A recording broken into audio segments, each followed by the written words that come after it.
low while I pop a bottle off of ya. Chain swinging, clang clang, and it costs a lot. Bitch, I'm always at the guala, yeah, and you are not badass beat. Keep on going till you hit the spot. Whoa, I'm a big. Assalamualaikum warahmatullahi wabarakatuh. Nama saya Harjo Santoso, NIM 0501192078. Saya akan menjelaskan materi A, B, dan C. Untuk materi pertama yaitu A, pengertian elastisitas. Elastisitas didefinisikan sebagai persentase perubahan variabel dependen sebagai akibat perubahan variabel independen sebesar 1%.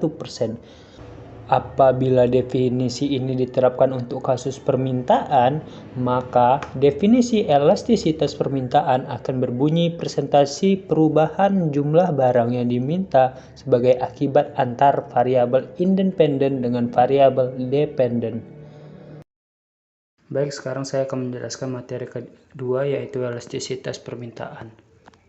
Elastisitas merupakan suatu pengertian yang menggambarkan derajat kepekaan fungsi permintaan terhadap pengubahan yang terjadi pada variabel yang mempengaruhi.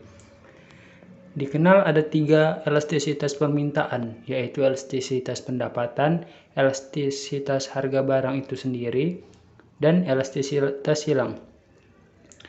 Elastisitas pendapatan merupakan hubungan antara pengubahan jumlah barang yang diminta sebagai akibat dari pengubahan pendapatan.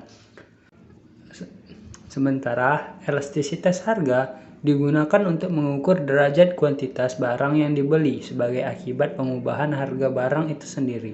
Selanjutnya ada elastis silang. Elastisitas silang dapat diartikan sebagai tingkat kepekaan suatu barang yang diakibatkan oleh pengubahan harga barang lain. Untuk melihat derajat kepekaan permintaan barang terhadap perubahan harga dapat diidentifikasikan melalui perhitungan koefisien elastisitas permintaan. Koefisien elastisitas permintaan diukur dari persentase perubahan kuantitas yang diminta dibagi persentase perubahan harga. Assalamualaikum warahmatullahi wabarakatuh. Saya Sinta Mawada, NIM 0501191029. Di sini saya akan menjelaskan materi bagian D, faktor yang mempengaruhi elastisitas permintaan.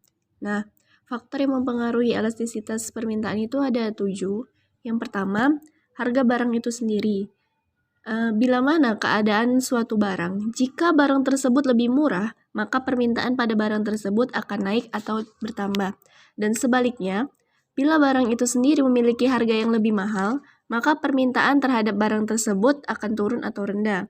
Nah, yang kedua, ada harga barang lain atau barang substitusi. Harga barang-barang lain juga memiliki pengaruh terhadap permintaan suatu barang. Akan tetapi, kedua macam barang tersebut memiliki keterkaitan. Dan kaitan dari kedua barang tersebut yaitu bersifat substitusi atau pengganti. Nah, yang ketiga, pendapatan masyarakat.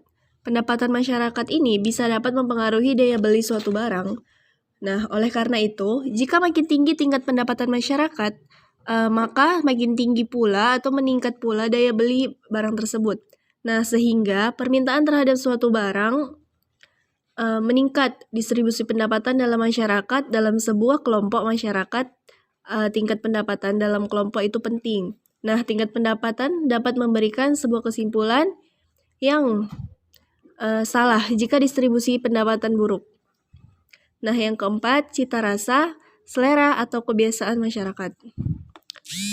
Beragam cita rasa atau selera, kebiasaan masyarakat yang diminati oleh warga yang ada, dan cita rasa, selera dan kebiasaan masyarakat biasanya mempengaruhi permintaan suatu barang. Misalnya saja beras, meskipun dari segi harga yang hampir sama setiap tahunnya, permintaan beras pada Provinsi Maluku lebih rendah karena orang-orang Maluku lebih sering mengkonsumsi sagu daripada beras. Nah, yang kelima ada jumlah penduduk. Nah, pada kasus ini makin banyak jumlah penduduk, makin tinggi permintaan yang dibutuhkan pada suatu barang. Misalnya beras. Beras merupakan makanan pokok yang sangat dibutuhkan oleh penduduk Indonesia. Maka permintaan terhadap beras yang ada di Indonesia sangat berhubungan secara khusus dengan jumlah penduduk. Nah, yang keenam, kondisi mengenai keadaan di masa yang akan datang. Jika perkiraan terhadap suatu harga akan naik di masa yang akan datang, maka akan lebih baik jika membeli suatu barang atau kebutuhan itu sekarang, dengan mendorong seseorang untuk lebih memperoleh atau membeli barang lebih banyak saat ini untuk menghemat belanja kebutuhan di masa yang akan datang. Nah, yang ketujuh, usaha-usaha produsen meningkat penjualan. Pada perekonomian, banyak sekali penawaran-penawaran dari para penjual agar membeli barang yang ditawarkan dan bernilai besar peranannya dalam mempengaruhi keinginan masyarakat.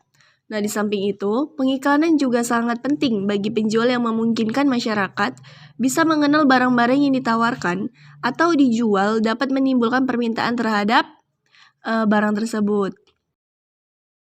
Nah, sekarang kita masuki di bagian yang E, yaitu elastisitas harga. Elastisitas harga adalah persentase perubahan jumlah yang diminta yang disebabkan oleh perubahan harga dari barang tersebut dengan 1% atau dapat dituliskan sebagai berikut. Nih, yang pertama inelastis, yaitu perubahan permintaan dalam persentase lebih kecil daripada perubahan harga. Jika harga naik 10%, menyebabkan permintaan barang turun. Nah, yang B, elastis, yaitu permintaan terhadap suatu barang dikatakan elastik bila perubahan harga suatu barang menyebabkan perubahan permintaan yang besar. Nah, yang C, elastis unitary, yaitu jika harga naik 10%, maka permintaan barang turun 10%. Nah, yang D, inelastis sempurna, yaitu berapapun harga suatu barang, orang akan tetap membeli jumlah yang dibutuhkan. Yang terakhir, elastis tak terhingga, yaitu perubahan harga sedikit saja menyebabkan perubahan permintaan tak terhingga besarnya secara grafis.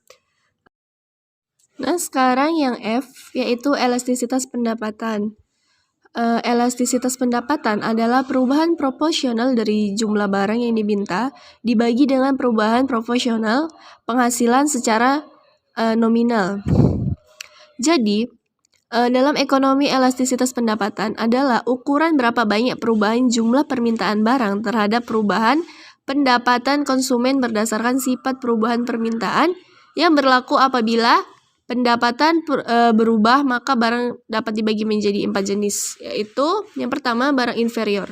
Barang inferior ini barang yang banyak diminati oleh orang-orang yang berpendapatan rendah. Jadi, kalau pendapat bertambah tinggi, maka permintaan terhadap barang inferior akan berkurang. Contohnya, ubi kayu akan diganti oleh beras jika pendapatannya naik. Nah, yang kedua, barang esensial. Barang esensial, perubahan pendapatan tidak akan mengurangi atau menambah permintaan terhadap barang esensial. Nah, contohnya itu barang kebutuhan pokok atau sembako. Nah, yang ketiga, barang normal. Suatu barang dinamakan barang normal apabila dia mengalami kenaikan dalam permintaan sebagai akibat dari kenaikan pendapatan. Nah, yang keempat, barang mewah. Barang mewah adalah barang yang perubahan jumlah barang yang diminati lebih besar daripada perubahan pendapatan konsumen. Suatu barang dikatakan barang mewah apabila elastisitas pendapatannya lebih besar dari 1, contohnya mobil dan emas. Nama saya Purnamasari Purba, NIM 0501193197. Di sini saya sebagai pemateri ketiga akan menjelaskan bagian G, H, dan I. Yang pertama itu bagian G, tentang elastisitas silang. Jadi elastisitas permintaan silang atau juga disebut own elasticity of demand, yaitu elastisitas permintaan yang hanya berhubungan dengan satu jenis barang saja. Perubahan harga salah satu barang bisa mempengaruhi permintaan produk lainnya. Dan perubahan harga salah satu barang memiliki pengaruh pada jumlah barang yang diminta oleh konsumen. Selanjutnya H. Pengaruh waktu terhadap elastisitas. Waktu itu merupakan faktor penting dalam analisis permintaan. Salah satu karakteristik waktu dari permintaan adalah kurangnya respon yang seketika di pasar. Konsumen seringkali bereaksi terlambat terhadap perubahan dan keadaan lainnya di pasar. Yang terakhir, I, elastisitas harga untuk produk permintaan turunan. Umumnya, semakin lama perubahan harga barang bertahan, elastisitas akan semakin tinggi karena konsumen memiliki waktu dan kesediaan untuk mengubah perilaku konsumsinya. Sebagai contoh, jika harga bahan bakar minyak atau BBM naik, dalam jangka pendek konsumen akan tetap membutuhkan dan membelinya dengan jumlah yang sama. Namun, jika harga yang tinggi bertahan lama, konsumen akan mencari cara untuk mengurangi kebutuhan BBM-nya. Misalnya dengan menggunakan kendaraan umum atau membeli kendaraan yang lebih hemat.